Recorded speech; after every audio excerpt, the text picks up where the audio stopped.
Good morning, everyone. My notes for today, because I'll be talking about memory. I don't want to forget anything. So the scriptures promise us, as we heard in the reading, that no matter how long we've turned our backs on God and no matter how far we've strayed from Him, as it says in the Festival of Light, by proud indifference, unaffected, though eternally rejected, God remains our friend. So when time comes back for us to turn back and make our way back to our home, we are welcomed with neither rejection nor judgment or punishment. And it's a beautiful story where the father runs out and hugs the prodigal son, kisses him, and rejoices. So in the Gospel of St. Luke, chapter 15, the story of Prodigal Son, it's outwardly a very simple story as this rich man with two sons, and the younger son says, I want to be my own person, give me half your money, which is my inheritance. And he goes out into the world, squanders it by leading a riotous life of dissipation, it says in the Bible. A riotous life of dissipation, whatever that means. So you kind of know what it means. And he squanders everything, becomes penniless. And at the same time, a great famine strikes the land. And he's starving, has no job. He is herding pigs.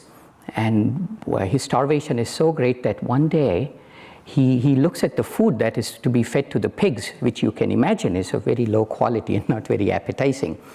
And he feels the desire to eat it. And then he remembers distinctly, in my father's house, the hired servants have bread to spare. He says, that is who I am. I'm not this starving guy about to eat pig food, but I'm the scion of a great family who has everything.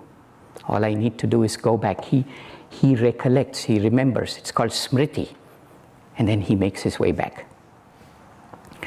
Now this, of course, is allegorical of the soul's journey away from God and back to God. And when he makes his way back, he's afraid that he would be rejected or punished for having rejected his father.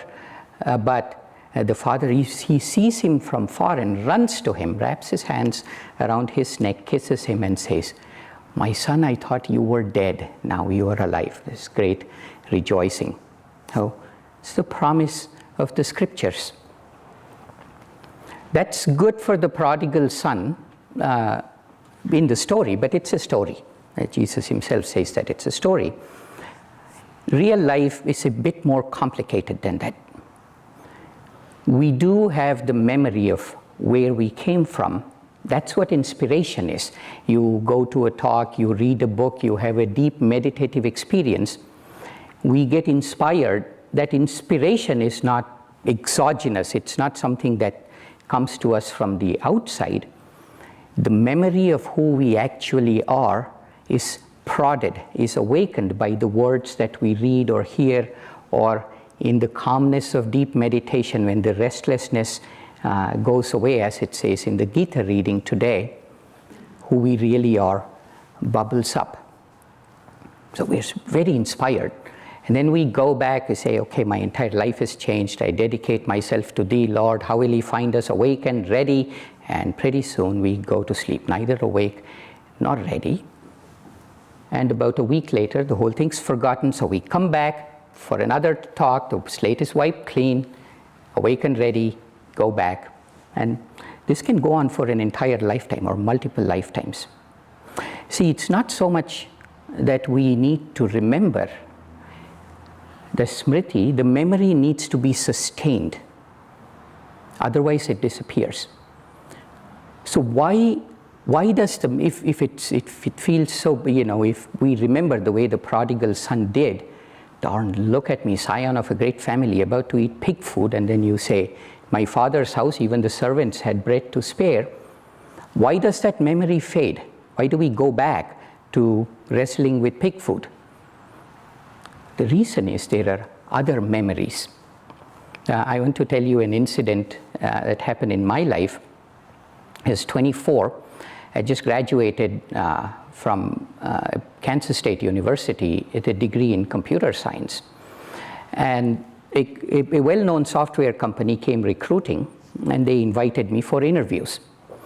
And for some reason, this company is very well known, was in a small city called Pryor, Oklahoma. I bet none of you have heard of it. So I drove from Manhattan, Kansas to Pryor, Oklahoma. If you've never done that drive, don't do it. It's really, even by Midwestern standards, it's pretty boring. But I was young, everything was exciting, so I drove. We had a day's worth of interviews. And then at the end, the CEO came. He was my last interviewer. And he said, okay, I think we think you're a good fit. We are impressed with what you bring to the table. An offer letter will be sent to you, but basically, if you want the job, it's yours. And then he took me out to dinner. And he had this really awesome car. It was a nice luxury car. Everything smelled so good. I won't describe it too much. It was a nice car. And Pryor, Oklahoma, a city of 7,500 people, has a beautiful lake. And he took me along the lakefront, and he basically said, we pay you a lot more than what the average salary in this community is. So we are a big, important part of the community. Many of us have houses along the lake. I was 24 this time. This was all mesmerizing to me. And here are a few houses that I know are coming up for sale. So he built this narrative picture in Pryor, Oklahoma, of a life that I never dreamed of. I came from a relatively poor family in India. And as a graduate student in Kansas, which is basically poverty, that's how graduate students are free labor for their professors. So this was a mesmerizing picture. For various reasons, I didn't take up that job. I ended up here. But the next many years was defined by the memory of this narrative picture. It was so compelling. I didn't even know it. Now I know it with hindsight. So when I bought my first real car, I bought the exact same model, just a later one, of what the CEO had taken me in. I enjoyed driving on the lake, but I didn't know. You see, those memories, this was one of attachment, that narrative that he created, the memory said, I want it. There are other memories which say, I don't want it, likes and dislikes. They're called raga, dvesha, like and dislike. They are a legion. So we have like the prodigal son, starving, suffering, ready to eat pig food, and then say, I'm much greater. There is infinitude in me. In my father's house, even the hired servants have bread to spare. All of that comes through, and you say, pig food, disgusting. But then other memories, which are a legion, luxury car on a lakefront drive, they come up. And 3 or 4 days later, the memory of our real nature is lost. You see, that's the rub and the whole thing. That's why in all spiritual traditions, there is no exception to this. The 3 S's are emphasized. Seva, Sadhana, Satsanga. Seva is service. By serving others, we recollect that we are all children of God. Sadhana, by inward practice. For us here, disciples of Paramahansa Yogananda, it's the path of yoga. Our practice is meditation, and for those of us who are Kriyabans, we had this blessed, wonderful Kriya initiation weekend last Saturday. Our path, our sadhana, is a path of meditation, which brings calmness to the mind. And in that calmness, raga and dvesha, likes and dislikes, move to the side, and the memory of who we really are bubbles up endogenously, inwardly.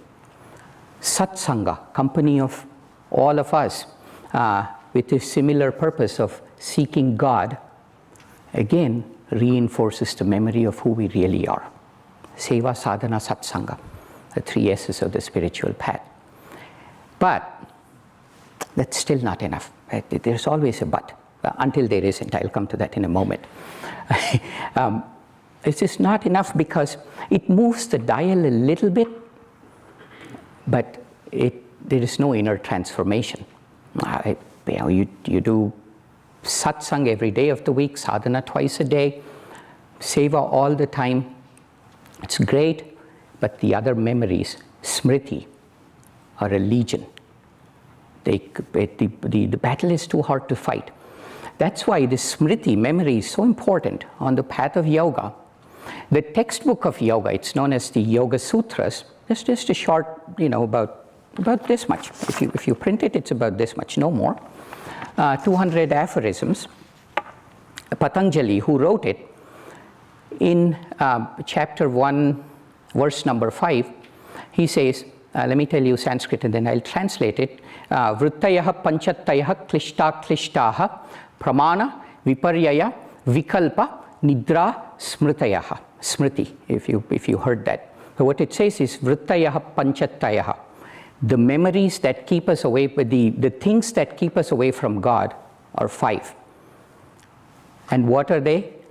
Pramana viparyaya, understanding and misunderstanding. If we insist on understanding with the intellect, well, we understand and we misunderstand. Both of those draw us away from God. Vikalpa, fantasy. We fantasize a life that really doesn't belong to us karmically.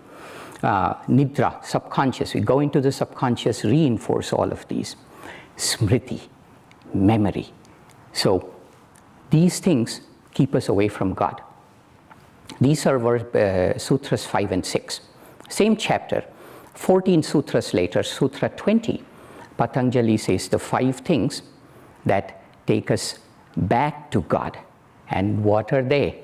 Shraddha, Virya, Smriti, there's that Smriti again, Samadhi, and Shraddha and Prajna Purvaka iti resham. Shraddha, Virya, Smriti, Samadhi, Prajna Purvaka iti resham. So Shraddha is true faith.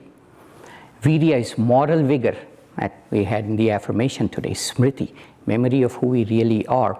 Samadhi, true concentration. The momentary experience of oneness. And prajna means discrimination, knowing right from wrong.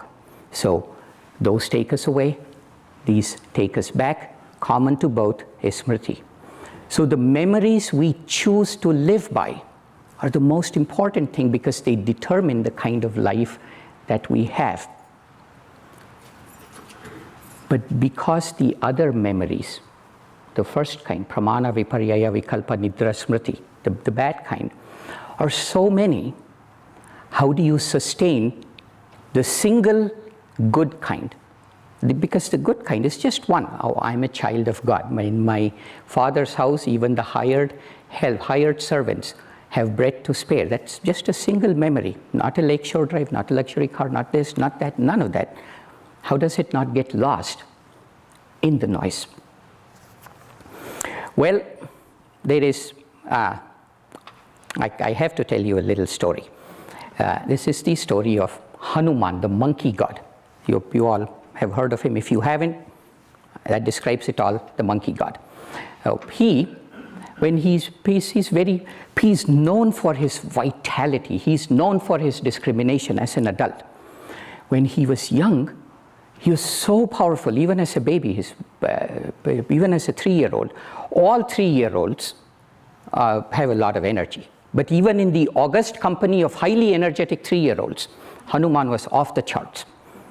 One day his mother, for various reasons, she's a single mom, and she's in a beautiful hut high in the mountains, and she's put Hanuman outside.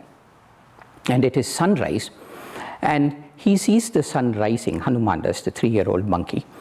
And in his mind, understanding and misunderstanding, in his mind, he thinks it's a delicious apple. So he wants the apple, so he jumps at the sun. Such is his power, extraordinary power, that when he jumps, he goes up 500 feet, 1,000 feet, into the upper atmosphere, into the vacuum of space, and all the way to the disk of the sun, and he's about to hold the sun. He's unaffected by it. Now, this is a bad thing, because the sun thinks, well, the job I signed up for is simply to sit on this chariot and make my way from east to west, take my rest, come back, the next day, and I really have to keep up my time because people set their clocks by me.